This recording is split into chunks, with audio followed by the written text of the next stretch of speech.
IoT ay isang makabagong teknolohiya na nakakonekta ng mga pang-araw-araw na bagay sa internet upang gawing mas madali at epektibo ang mga ating pamumuhay.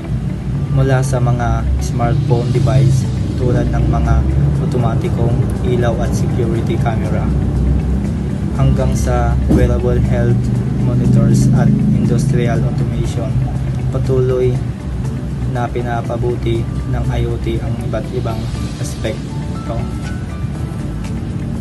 ng ating buhay. Gayunpaman, sa kabila ng maraming benepisyo nito, may mga panganib din, lalo sa seguridad at privacy. Isa sa pinakamalaking benepisyo ng IoT ay ang kaginhawaan na binibigay nito.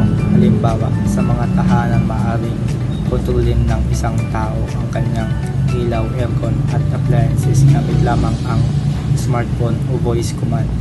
Sa larangan ng kalusugan, malaking tulong ang IoT sa remote patient monitoring, kung saan maaaring bantayan ng mga doktor ang kalagayan ng isang pasyente kahit malayo.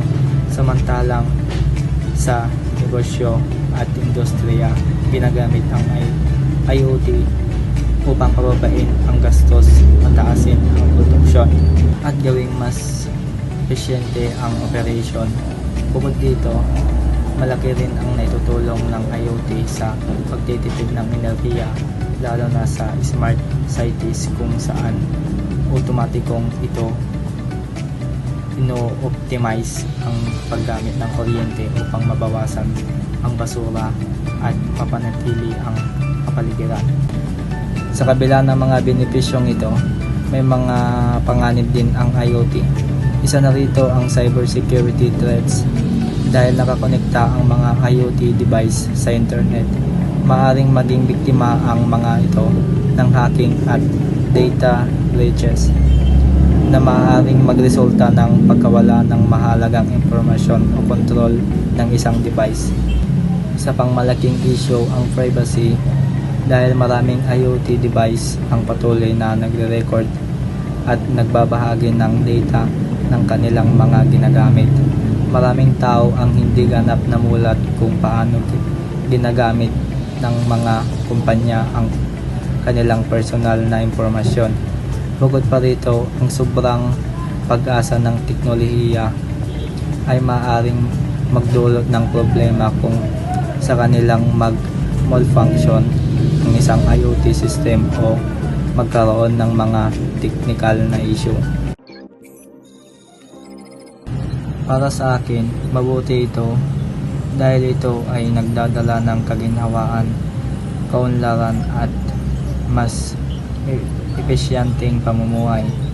Gayunpaman, dapat nating tiyakin na ginagamit ito ng ligtas at may sapat na proteksyon laban sa mga panganib sa seguridad at privacy.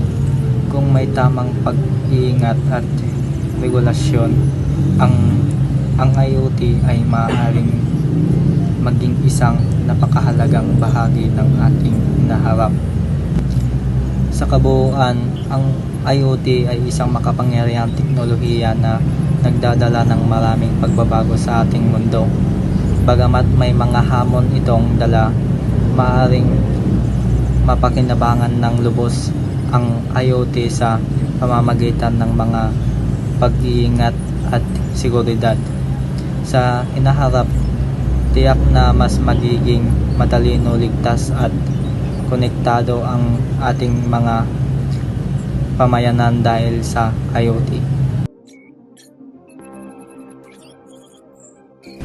Para sa akin, mabuti ito dahil ito ay nagdadala ng kaginhawaan, kaunlaran at mas epesyenteng pamumuhay. Gayunpaman, dapat nating tiyakin na ginagamit ito ng ligtas at may sapat na proteksyon laban sa mga panganib sa seguridad at privacy. Kung may tamang pag-iingat at regulasyon, ang IoT ay maaaring maging isang napakahalagang bahagi ng ating hinaharap.